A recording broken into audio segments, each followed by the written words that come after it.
One of the most gut-wrenching parts of your job search is at the very end when you have to negotiate your salary. When we think about it, it's super uncomfortable to ask people for money or for more money, and we get a lot of fear and anxiety about it.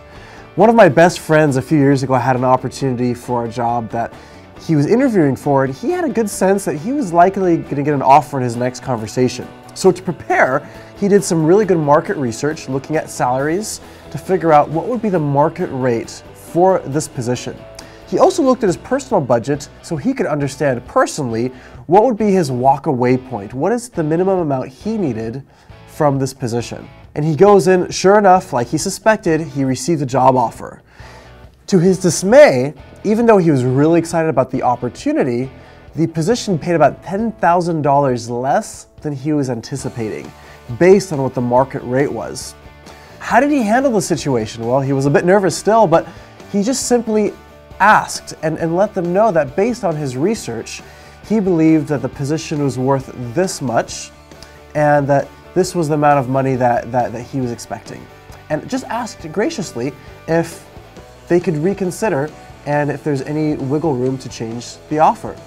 A couple days later, he hears back, and sure enough, they decided that they would increase the salary, and they met what he asked for. It was a fair market rate, fair for him and fair for them, and it met his minimum amount, and he was really excited.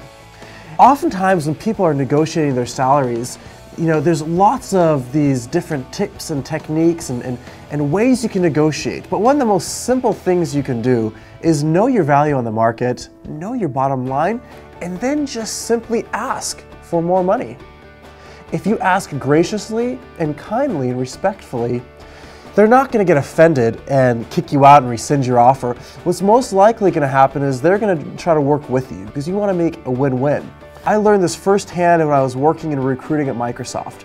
We had a candidate who we wanted to land, and he was our finalist. We gave him an offer, and he came back asking for more money. And I thought, oh no, we've put so much work into this guy, we're gonna lose the candidate. But as a team, the other recruiters and I started scheming about how we could lure him in. We started thinking about signing bonuses, stock options. We asked the manager if we could increase his salary, and we thought of all these different creative ways to increase his compensation so he would accept our offer. People who are not in recruiting and employment oftentimes don't realize that if they've received an offer, they then have the bargaining power. By that point, the company's put so much effort into hiring you, and they've determined you are their person. They want you on their team, so they will work with you within reason to craft an offer that is a win-win for both parties. So when you're looking at your next salary negotiation situation, do your research, know your bottom line, and then just graciously ask for more money.